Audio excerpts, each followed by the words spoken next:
First of all, revolutionary greetings to all comrades present here of STFI. And I have been asked that a lot of comrades already from the dais have spoken in Hindi. So I try to speak in English and Hindi. मैं बाइलिंगुअली बात करने की कोशिश करूँगी. जो हमारी बात है कि यहाँ पे बहुत सारे कॉमरेड्स हैं जो बाकी वर्नाकुलर लैंग्वेजेस से आते हैं जो हिंदी नहीं समझते हैं, तो हम हिंदी और अंग्रेज़ी दोनों का भाषाओं का उपयोग करके आज की जो हमारी बात है उसको आप तक पहुँचाने की कोशिश करेंगे. सबसे पहले बहुत बहुत लाल सलाम, क्रांतिकारी अभिनंदन, लाल जय भीम, लाल सलाम सभी तमाम कॉमरेड्स को जो यहाँ पे प्रेजेंट है, आज यहाँ पे मौजूद है. And we all know that we are going through an unprecedented times. It's not that the attack on the school education, it's not that the attack on higher education, because I have been asked specifically to speak on higher education, that it's happening today. We know, if we see the history of this country, if we see the history of higher education in this country, we have continuously seen, there have been times, there have been phases in this country when formulation policies about higher education has been made. We have seen how corporate nexus has time and again come. But we have also seen that how movements within this country, the citizens, the civil society unitedly has shaped that how the education policy of this country will be. And that is where in the last 75 years of the independence of this country, we saw before the independence, that in the colonized period, when the Britishers used to frame the education policy, it had a thought process behind it. जो अंग्रेज़ों के समय पे जो शिक्षा नीति बनाए जाते थे इस देश के लिए, तब ऑब्वियसली एक स्वाधीन देश हमारे पास नहीं था, एक कॉलोनियल देश था, अंग्रेज़ों का राज था, और उनके समय पे जो शिक्षा नीति थे वो उनके आधार पे बनाए जाते थे. And we know that the education system at that moment were majorly to address the issues, address the concerns of the Britishers.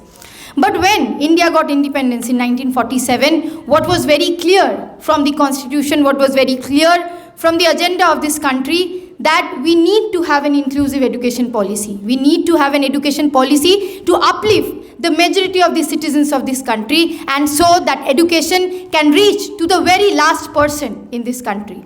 And with that idea, when education policies were framed in the past 75 years, it was kept in mind that the work of education is not only to give mere a degree. The work of education inside this country will not be only to distribute certificates to people to have degrees of MA, BA or graduation, post-graduation. But education will also uplift the society. The education that we get will also uplift individuals, the thought process of individuals, the scientific, rational thinking of individuals. And that is where we saw during the British era, the majority of the population was put into darkness. When we talk about darkness, we are not meaning that they were just put out of, but they were kept away from education. Why was majority of the population kept out of education? Because education was an empowering tool. Education is an empowering tool. When Dr. Babasaheb Ambedkar said that education is one of the most important thing, he meant that if you have to uplift the majority of the population, if you have to uplift the downtrodden, if you have to uplift the marginalized community inside this country, if you have to give them power, then education will be the tool. And that exactly after the independence, it was clearly drafted, it was clearly through our policies was coming into light. But what we saw post 1990s, when economic policies of this country started changing, we saw that the corporate nexus inside the educational spaces started increasing. And this didn't happen suddenly. Across the globe, we saw that how the World Trade Organizations, how the GATT, later known as the World Trade Organization, started playing a major role. We saw how market told that education will no longer be a subject where people or the citizens or the governments in particular countries can decide how the formulation will be. But it will not be the states, but the markets outside the states who will be controlling education, who will say what you need to read, who will say what you need to learn, who will say that what is important for market. And exactly, we as disciples of the market will be doing as the market says. And post 1990s, we saw exactly in the country. बहुत लोगों ने अंबानी जो report है वो आप लोगों ने पढ़ा होगा. You guys have I'm sure would have gone through the Ambani report, Birla Ambani report, which exactly says exactly in our country the same thing, that how education has to be used or seen as a market commodity. Education has to be seen as a market commodity which has to be sold to the people. And that is exactly post 1990s. We saw that majority of the movement started talking about that how education can't be sold, education should be a fundamental right for the people. हम यही बोल रहे हैं कि देश के अंदर जो शिक्षा नीति है वो तमाम सारे समय से बदलते आया है. और सबसे ज़्यादा अगर कठिन समय जो शुरू हुआ है शिक्षा के क्षेत्र में अगर हम देखें तो 1990s के बाद से जिस तरीके से निजीकरण को लाया गया है, बिरला अंबानी रिपोर्ट आप लोगों ने देखा होगा कि किस तरीके से हमारे देश के अंदर भी इस बात को बार बार अंडरलाइन करता है कि जो शिक्षा है उसका बाजारीकरण की बात, जो शिक्षा है उसको किस तरीके से बेचना है मार्केट. और हम लोगों ने कंटिन्यूअसली इस बात को देखा कि किस तरीके से हर दिन इस देश के अंदर हो, इस पूरे ग्लोबल ऑर्डर पे हो, हमें बताया जा रहा है कि आप क्या पढ़ेंगे, आपको क्या पढ़ाया जाएगा, आपका डिग्री कैसा होगा, आप क्या टॉपिक लेंगे, आपकी शिक्षा के अंदर करिकुलम कैसे होगा, ये सारा चीज़ मार्केट डिसाइड करेगा. And exactly when 34 years ago ये शिक्षा नीति का ड्राफ्ट जब आया, उससे पहले जब 34 साल पहले एक शिक्षा नीति था तो हम सबको ये अपेक्षा रख रहे थे. 2019 में जब ड्राफ्ट पॉलिसी आ रहा था, when the draft national education policy, new education policy was coming, every one of us obviously wanted a new education policy. But what did we want in the name of new education policy? What did we want in the name of a national education policy? We wanted a review of the 34 years. We wanted a concrete review of those last 34 years, that as a country, what in the last 34 years we have proceeded, what difficulties, what are the challenges that we face, what improvement we could do. But what we saw when the draft was proposed in front of us as a country, what we saw as the education sector, what proposal did the draft give us? The draft gave a proposal where it was totally talking about commercializing education, about putting a central structure to the education, dismantling the federal structure of education, and also it gives ways that growingly communal aspects within the education can be brought into place. And that is why post 2019 already, if we see campus spaces, because a lot of comrades have already spoken about this, we saw how movement started building up because the impact on higher education was largely already seen. Post 1990s, we saw mushrooming of private colleges.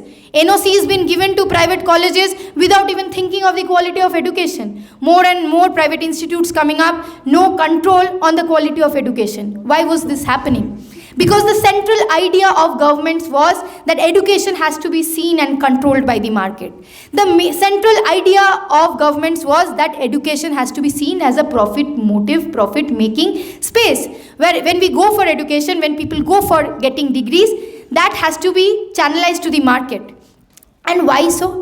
So that critical thinking can be dismantled from the space of education. So that scientific, rational thinking can be dismantled from the space of education. And I'll come to examples that why are we saying so? Because we have concrete examples at this moment through our experiences that how we are seeing in spaces of higher education. Today, when a student goes to IIT, today when a student goes to IIM, today when students goes to higher education institute, they're not thinking about whether they can get through those institutes. What they're thinking about the fee structure. They're thinking, even if I have the merit, even if I have the percentage, will I be even able to step into those institutes to get my degree? No. I need to take a loan. My parents need to take a loan. When they take those loans of 10 lakhs, 12 lakhs, they enter those universities. They're not thinking about education. They're only thinking about repaying those loans. Because they know back their home, their parents who are coming from majority of the working class community. Their parents have some aspirations, their family have some aspirations that they have put on the child. The child has to fulfill those. And how do they fulfill those? By repaying those loans. So those 4 years of BTech degrees, those 3 years of social science degrees, those 3 years and 5 years of MBBS, all they are doing is calculating the loans. How do they repay the loans of their parents? And while they are doing this, what they are only seeing education as a space where they can also become more and more, channelizing their inner ways of, rather than learning the subject or learning the subject as a space of improving the society, what their only agenda becomes is to how to make profit when they come out of the institute. How do they get a job that can give them profit? So when we are making the future generation, when we are having doctors, when we are having engineers, when we are having teachers in the coming days, we are not having them seriously having a positive thought of improving the society.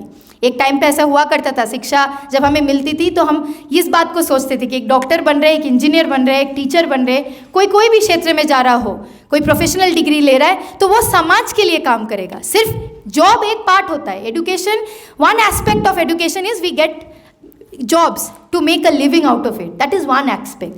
Then the other larger aspect is we change generations. And that is what all of you have been doing. We change generations.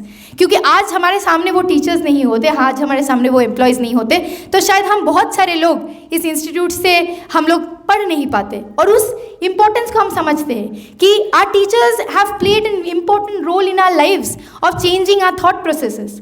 And now when we are getting education, we see that has reduced to us only to profit making process. It has reduced where we as students are being every day told in our classrooms that you don't think about society. It's not your job. You don't think about what your fellow student is, what kind of discrimination they are facing.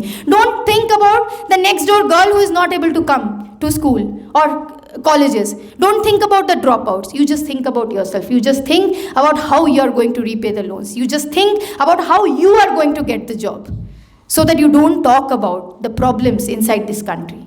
That was not the scene 30, 40 years ago. People used to think education as a space where that can uplift people's life, change people's life. And that is exactly was the core idea of education in India, especially when more than 70% of the people during the time of independence was in a space where they couldn't even access basic school education. They couldn't even access primary education, leave alone higher education.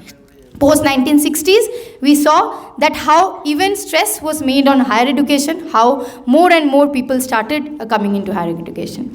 But now what we see, that obviously there are colleges coming in, a lot of colleges coming in. We see students going for higher education, but they don't know what after higher education. The kind of quality of higher education that they are getting. Today, the kind of attack that we are facing of privatization, commercialization in educational institute. For example, the university that I come from, Jawaharlal Nehru University. The universities, Professor Rajiv is here, comes from Delhi University, and many other universities. I am very sure that other central universities, state universities in different states are facing the same.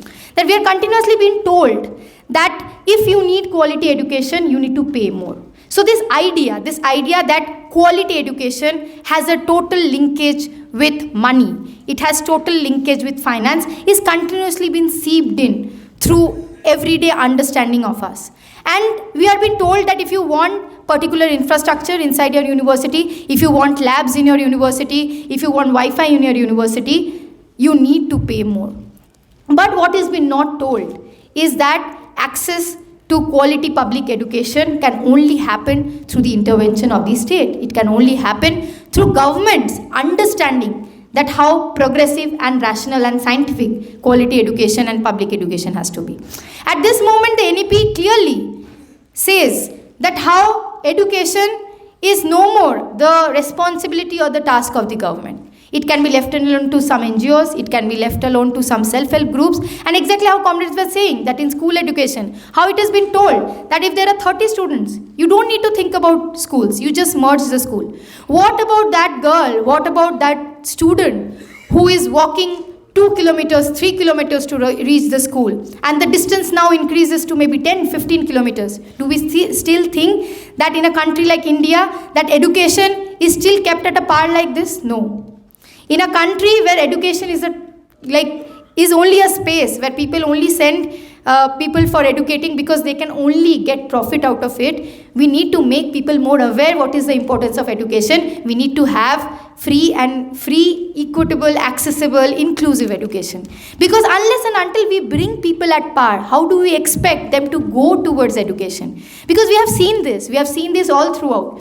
कि जब आपने आपकी पूरी उम्र अपनी उम्र अपने घर पे जो लोग हैं उनको देखा है काम करते हुए, उनका एक्सेस नहीं था एजुकेशन का, आपके मम्मी पापा आपके पास जो है उनको आपने कभी देखा ही नहीं एडुकेट होते हुए, तो उनका आपका अंडरस्टैंडिंग एजुकेशन के प्रति क्या होगा कि आपको सिर्फ काम करना है, आपको इमीडिएटली जॉब सेक्टर में एंड करना है।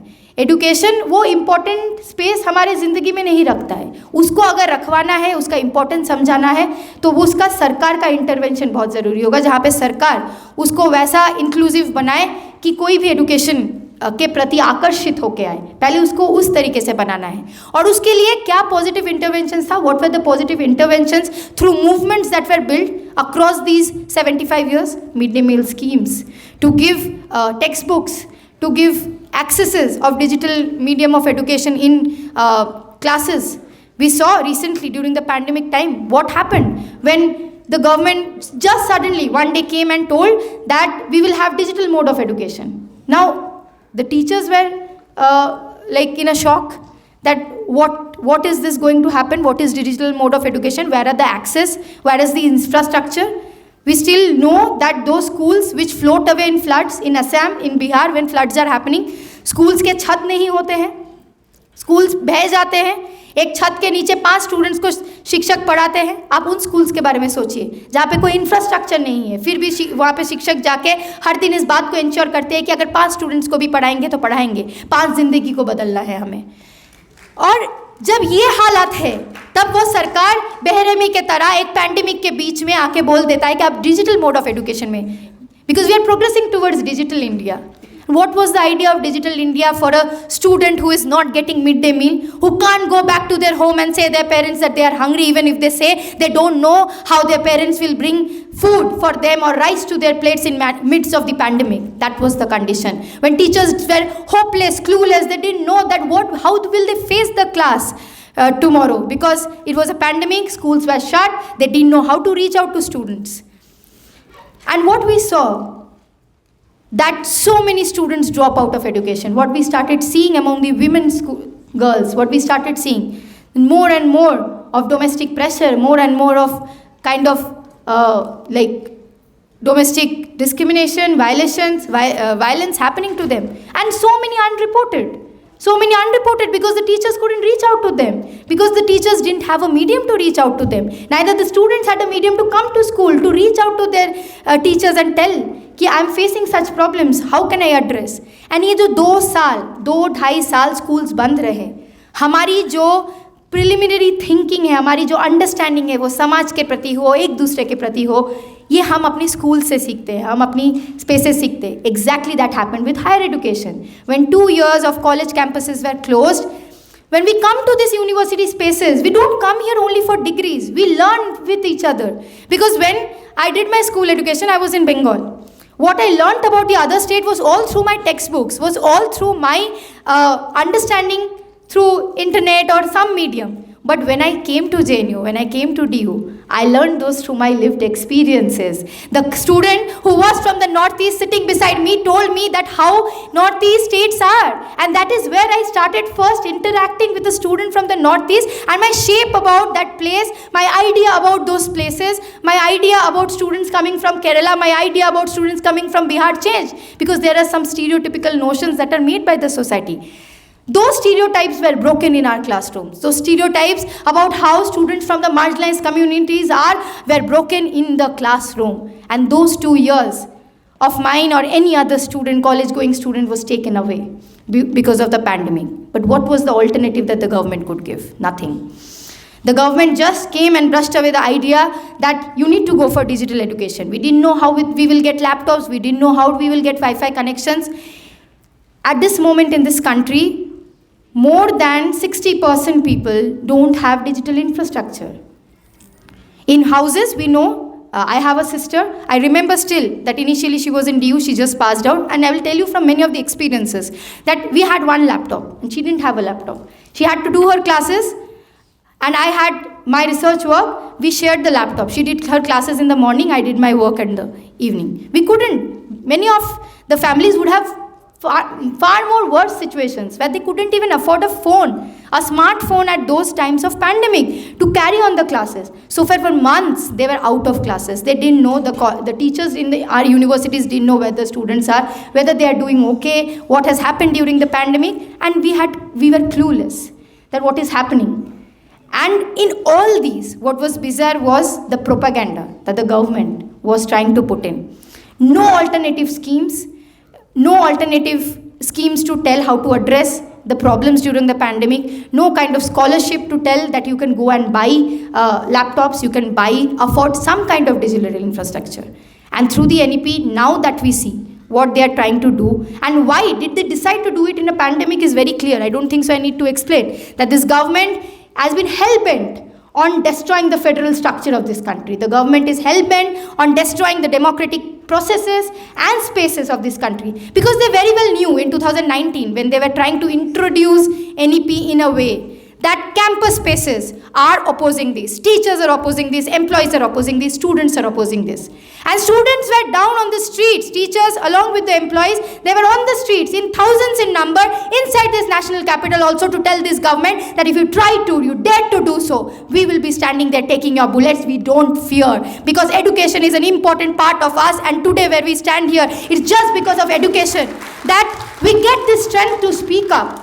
We get this strength, and we don't want that. Today the door was open for us. Today we believe that we could enter universities because people before us could fight for it. Today we believe that we can study, we can access higher quality education, quality higher education, because students before us fought for it. And that is why today it is responsibility on us that if we don't fight, the next generation, upcoming generation will ask us question that what was happening when NEP was coming, where were we standing? When this government was trying to bulldoze this kind of policies, privatize the education system, where were we? And that is with that responsibility of collective idea that we will be standing against this government's policy of privatizing of education.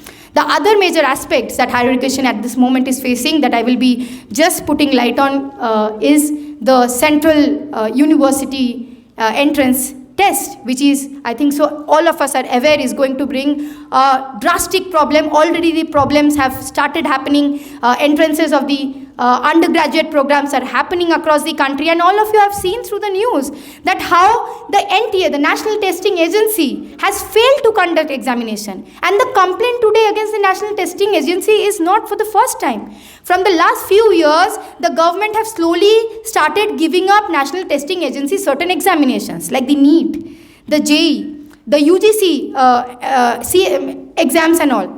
And when these were happening, we already saw that NTA was failing. We already saw the exam patterns had a problematic things. And now when they are having a central university entrance examination, there are 57,000 choices.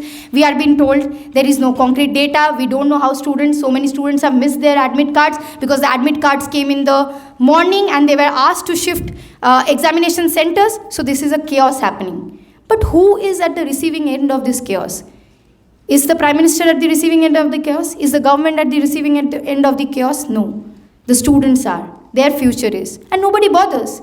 The UGC chairman, who was our former Vice Chancellor, who has been notoriously known for his anti-student policies, has now come up and said that we don't care. Literally, we don't care. We are not going to take retests. We don't care about your lives. Think of the students who have prepared for so many years, who have just waited for this one day to sit for examinations, to appear for CUET. How will their dreams get shattered? And tomorrow, if institutional murders and suicides are happening, this government will just brush down those numbers and say, we don't know why it happened. Aishwarya Reddy, it's still very fresh to the mind. One student of Lady Shri Ram College, who had to take her life because she couldn't afford a laptop, who couldn't put the burden on her families. She was from Telangana. She studied in Delhi, and it is a kind of institutional murder that she couldn't afford certain infrastructure and she had to die. So we can clearly see the 4 years undergraduate program that has been bulldozed. This is the same government This is the same political party in 2013 which opposed the FIUP. The other Congress was in power then, and now this government is bringing in FIUP. Multiple exit entry. Dropouts को आज के समय पे multiple exit entry का नाम दिया जा रहा है.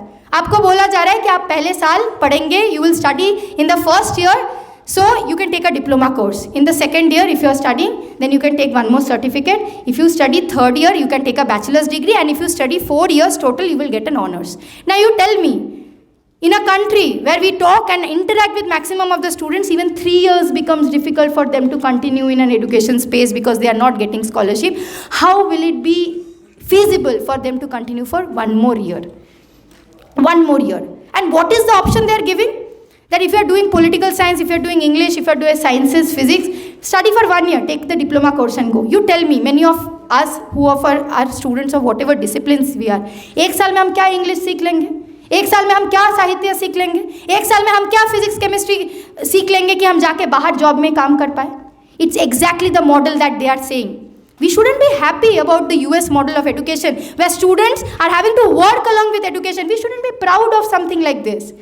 ये हमारे दिमाग में घुसाया जा रहा है कि शिक्षा के साथ साथ अगर आप नौकरी करो तो ये अच्छी बात होती है. नहीं मानते हम लोग. हम मानते हैं कि शिक्षा के समय पे हमें शिक्षा पूरी तरीके से चाहिए. हमें ये चिंता ना करना पड़े कि 8 घंटा क्लास करने के बाद मैं स्टारबक्स में जाके कैसे काम कर पाऊँ, मैं डोमिनोज में जाके काम कर पाऊँ कैसे. नहीं, ये हमारा चिंता नहीं होना चाहिए. हमारा चिंता ये होना चाहिए कि 8 घंटे क्लास के बाद भी मैं 10 घंटे कैसे लाइब्रेरी में दे पाऊँ, मैं अच्छे से और कैसे रिसर्च कर पाऊँ, मैं 10 बुक्स एक्स्ट्रा कैसे पढ़ पाऊँ. ये हमारा चिंता होना चाहिए, ये हमारा भविष्य होना चाहिए. ना कि ये जो यूएस के मॉडल को यहाँ पे इम्पोज किया जा रहा है, साउथ कोरिया का मॉडल को यहाँ पे इम्पोज किया जा रहा है. जब भी हम बोलते हैं बाकी चीज़, जब हम स्कॉलरशिप की बात बोलते हैं, छात्रावास की बात बोलते हैं, तब तो पॉपुलेशन की बात आ जाती है बहुत आराम तरीके से. कितने सारे लोग हैं इस देश में, कैसे फिजिबल है. लेकिन ऑल्टरनेटिव पॉलिसीज़ बने हैं इस देश के अंदर, ऑल्टरनेटिव पॉलिसीज़ मॉडल्स इस देश के अंदर बना के दिखाया भी गया है. And that is where we have to understand that the NEP, which was supposed to recognize the gender-based, caste-based discriminations happening in the last 34 years, is there any concrete data in the NEP जिससे हमें कुछ सीखने को मिला, जिसने हमें सीखने को मिला कि पिछले 34 साल में कितने सारे पिछले तबके से जो समुदाय के छात्राएं हैं कितना अपलिफ्ट हो पाए. अगर नहीं हो पाए उसका कारण क्या है? बार बार सरकार एक चीज बोल रही है. Every time the government is talking about enrolment ratio has increase. Okay, I enrol into the university and then I drop out, I vanish. Did the government care that why as a student I had to enrol but I couldn't continue in my education? Was it a social reason? What was the economic reason? What was the reason that students are having to drop out? Did the government try to identify that problem? No. Unless and until we recognize and identify what the challenges are, how are we going to make a framework for the future? That is exactly where the problem of this NEP is. That they don't even recognize and identify and accept that there is a problem. They don't even recognize and identify that there is a problem. They are trying to promote that everything, like Modi ji bolte na, sab changa si. They are trying to say that everything is fine in this country. Digital education is fine. Everybody is having access to education. Everybody is having access to digital infrastructure. Everything is fine. But then it is our responsibility through our movements. It is our unity that is going to go to the streets in the coming days, or has been going in the last few years, to tell this government that you might have bought the media, you might have bought certain things inside. You might try to buy votes also, you might try to buy representatives also inside the parliament. But what in this democracy, what we believe in, it's by the people. It's for the people.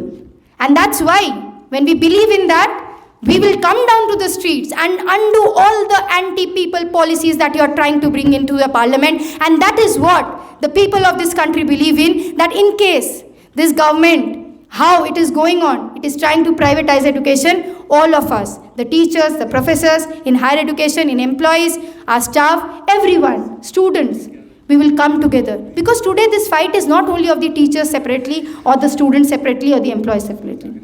When we talk about our university spaces, we are seeing that privatization is going to impact the working community, the employees, the staff, and the mess workers and everyone so much, that when they are privatizing the canteens. When they are privatizing the canteens, they are putting private people into it, private employees into it. And when they are putting private employees, what are happening? Their salaries are being cut down. And they can't unionize inside the universities. We used to see the trade unions were so strong inside our universities. Today we see, because they are private employees, they are fearing to unionize. Because if they unionize, they will be thrown out of the university spaces, and it has happened. They had to fight long legal battles, then to come back to the universities, and it's very difficult. जब आपका कमाई हर दिन के हिसाब से आपके घर पे आए, तो आपके लिए बहुत कठिन होता है कि आप अपने लीगल बैटल्स इतने साल से कर पाए. और इस डर को वो लोग यूटिलाइज कर रहे हैं कि ये तो घर चलाते हैं, they to run the families, they will be running families. If we put them outside the university 2 days, 3 days they will fight, but they have to find an alternate job. And so they will set an example in front of us so that nobody can speak up. So that we can speak up, the employees can't speak up, the teachers can't speak up. And that is why they're wanting ad hocs also. So that if you have permanent employees, then they will demand for pensions, they will demand for housing schemes, they will demand for healthcare benefits. And we have already seen in the past few years, even with the government sector, what this government has been doing. They have been taking away all benefits, they have been taking away all, I wouldn't say that as benefits also, those are basic minimum social security that you should be giving to citizens of this country who are working. But then they have totally gone on to the privatization mode, that where all PSUs, all government sectors are being bulldozed into private thing. Now coming short into this, with which I will be ending, what is the alternative policy in front of us then?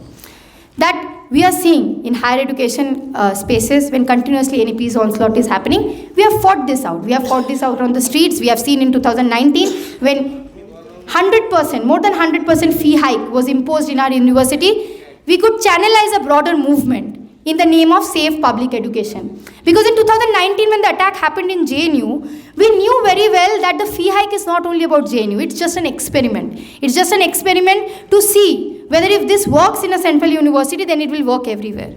So we knew that a platform like Safe Public Education could bring all institutes together, like IITs, IIMs and everything, all central state universities, and we could speak that if today it is happening to our universities, tomorrow it is going to happen to yours. And we collectively speak against this government's policy of doing fee hikes by telling us that quality education can't be given through public education. We wanted to stress on saving our public education sector. A broader channel, a broader platform was an important intervention, and that happened also because of the left democratic progressive forces coming together and thinking of an alternative, that how movements have to be led is in a united fashion, in a united way against this fascist onslaught. Secondly, progressive admission policy is one of the key tools that we had already in many of the universities. But deprivation points were given for students who came from the marginalized community, who came from marginalized gender. उनको quartile districts के हिसाब से, मतलब आप बताइए, छोटा सा एक उदाहरण, दिल्ली में जो अपना ग्रेजुएशन किया हो, बिहार में, बंगाल के अंदर मिदनीपुर में जिसने ग्रेजुएशन किया हो, वो दोनों एक नहीं हो सकते.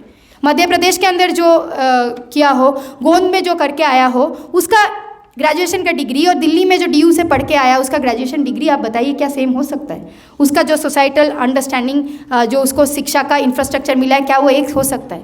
तो अगर उसको एक करवाना है, अगर उसको सेंट्रल यूनिवर्सिटीज़ में और पहुंचाना है, उसे हायर एजुकेशन के लिए और प्रभावित करना है, तो क्या वे है प्रोग्रेसिव एडमिशन पॉलिसी, जहाँ पे हम डिप्रीवेशन पॉइंट्स से क्वार्टाइल डिस्ट्रिक्ट्स के हिसाब से, अगर कोई पिछड़े जिलाओं से आ रहे हैं उनको एक्स्ट्रा पॉइंट्स दिया जाए कि वो आज एक दिल्ली में जिसका एजुकेशन है उसके साथ भी आके इक्वली एक सेंट्रल यूनिवर्सिटी के अंदर अपना PhD, अपना MA कर पाए. तो ऐसे पॉलिसीज़ के साथ हमें अपनी एजुकेशन सिस्टम को इंक्लूसिव करना था. फिर रिजर्वेशन पॉलिसीज़ की जिस तरीके से हत्या हो रही है, ये क्यों चाह रहे कि प्राइवेट एजुकेशन इंस्टीट्यूट्स आए कि इनको रिजर्वेशन फॉलो ना कर पाए? क्योंकि पब्लिक एजुकेशन रहेगा, गवर्नमेंट एजुकेशन रहेगा, फिर तो आपको रिजर्वेशन पॉलिसी फॉलो करना पड़ेगा. और ये सरकार जो मनुवादी सोच लेके रहता है, ये मिड डे मील स्कीम्स में नॉनवेज का ना होना, ये पूरा ब्राह्मणिकल एटीट्यूड है, ये पूरा ब्राह्मणिकल अंडरस्टैंडिंग है, एकदम अंडरस्टैंडिंग है, जहाँ पे वो बोलने की कोशिश करे कि आपका खान पान क्या होगा ये स्टेट डिसाइड करेगा. और इसलिए कर्नाटक के अंदर जो 14 साल की लड़की अंजलि जब अपनी लड़ाई लड़ रही थी, तो वो उस बात को एग्जैक्टली बोल रही थी कि न्यूट्रिशन की ज़रूरत है, मिड डे मील स्कीम में न्यूट्रिशन की ज़रूरत है, और उसका कुछ भी हो सकता है न्यूट्रिशन, जिस जगह में जैसा खाना पीना है उसके आधार पे वो डिसाइड होगा. लेकिन इस फेडरल सिस्टम को एकदम खींच लेके, हम लोगों से छीन लेके वो अपना इम्पोजिंग कर रहे कि नहीं आपको तो शाकाहारी खाना ही खाना होगा।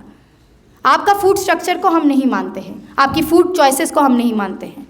तो इन सारे जो पॉलिसीज़ को लाया जा रहा है, ये कुछ नहीं है कि ये एक तरीके का जो कम्युनल एस्पेक्ट से इसको और बढ़ोतरी देना एजुकेशनल स्पेसेस में।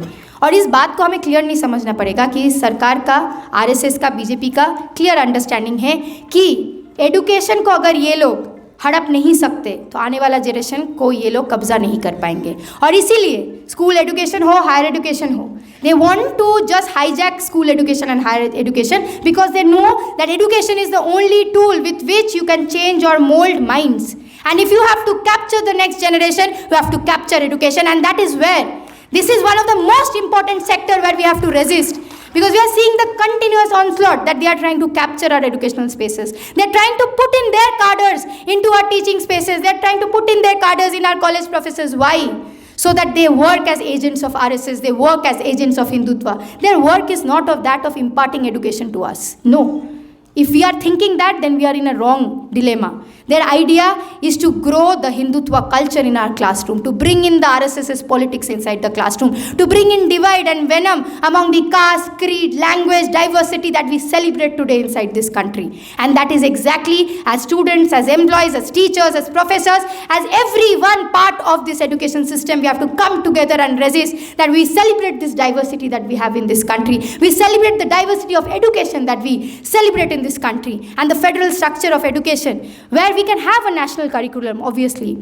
But that curriculum can't come at the behest of destroying the federal structure, where states have the power, the states have the decision-making process, that how in local spaces we have to prepare the curriculum. तो ये हमारे पास एकदम तय होना चाहिए, हमारा understanding होना चाहिए कि आने वाले समय में कि जो सेंट्रलाइज्ड इम्पोजिशन को किया जा रहा है, बेसिक करिकुलम आप डिसाइड कर सकते हैं कि क्या गुणवत्ता मतलब इन सब की होगी, लेकिन केरल के अंदर कैसा शिक्षा का सब्जेक्ट्स होंगे, क्या होंगे, उनकी भाषाएं क्या होंगी, कर्नाटका के अंदर कैसा होगा, बिहार के अंदर कैसा होगा, यूपी के अंदर कैसा होगा, ये उनके जो स्टेट्स है वहाँ पे जो टीचर्स है, वहाँ का जो एजुकेशन स्ट्रक्चर है उसको डिसाइड करने की हक है, उनका राइट है और उनको करना भी चाहिए। तो ये सारी चीज़ें हैं। और साथ साथ इस समय पे जिस तरीके से टीचर्स पे अटैक है, चाहे वो यूनिवर्सिटी हायर एजुकेशन के अंदर हो, हम लोग देख रहे हैं कि टीचिंग पोजीशंस पे जो अटैक है, अगर कोई आज के समय पे बातें रख रहे हैं, इस सरकार के पॉलिसीज़ के खिलाफ बात रख रहा है, तो जिस तरीके से अटैक हो रहा है, तो हम मानते हैं कि हमारी ये लड़ाई हमारी शिक्षकों से अलग नहीं है। हम मानते हैं कि आज हम लोग इस यूनिवर्सिटी स्पेसेस में, हायर एजुकेशन में है क्योंकि हमारे जो शिक्षक है वो हम एजुकेशन दे पा रहे इसलिए है। कल वो नहीं रहेंगे, हम नहीं रहेंगे, तो यूनिवर्सिटी स्पेसेस नहीं बचेगा, जो ये सरकार का एक्चुअल गोल है। तो इसलिए ये लड़ाई एक साथ ही लड़ी जा सकती है।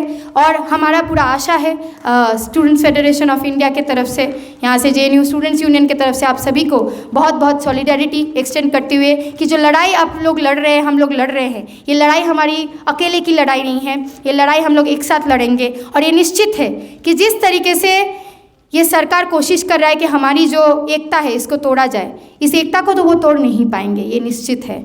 लेकिन हम एक ऑल्टरनेटिव पॉलिसी का बात हम हर एक इंसान तक पहुंच पाए, उसका प्रोपेगेंडा मशीनरी हम खुद को बढ़ना पड़ेगा। कि केरल में जो ऑल्टरनेटिव पॉलिसी है सिर्फ केरल की बात नहीं है, वो एक लेफ्ट डेमोक्रेटिक प्रोग्रेसिव फोर्स का एक ऑल्टरनेटिव पॉलिसी है। और वो पॉलिसी अगर हमारे लोग आएंगे ज़्यादा से ज़्यादा सिस्टम में तो एक ऑल्टरनेटिव पॉलिसी बनेगा। इसका जो प्रोपेगेंडा है वो हमें ले जाना पड़ेगा और ये निश्चित है कि हम ले जा रहे हैं। और ज़्यादा से ज़्यादा लोगों को, छात्राओं को आने वाले समय में हम लोग अपने प्लेटफॉर्म से जोड़ेंगे और इस बात को सुनिश्चित करेंगे कि RSS और BJP का जो एजेंडा है इसको हम लोग ध्वस्त करें। हम लोग सड़क पे आके हमें लड़ना पड़े, कितना डंडे खाने पड़े, लाठी खाने पड़े, उससे हम लोग नहीं डरते हैं। हम RSS BJP से नहीं डरते क्योंकि हम लोगों की इतिहास है। हमारा इतिहास माफ़ीनामा लिखने का नहीं है, फिर से हमारा इतिहास है लड़ाई करने का। और इस लड़ाई के आह्वान के साथ STFI को फिर से बहुत बहुत शुक्रिया, लाल सलाम और क्रांतिकारी अभिनंदन पेश करते हुए मैं अपना बात खत्म करूंगी। और आने वाले समय में आशा रखते हैं कि we will unitedly fighting against this fascist forces and take them back down to their history where they have asked for apologies and make sure that they ask for apology in the coming future from the citizens of this country. Inqilab Zindabad. Chhatra, students, Teachers unity, long live. Workers unity, long live. Thank you.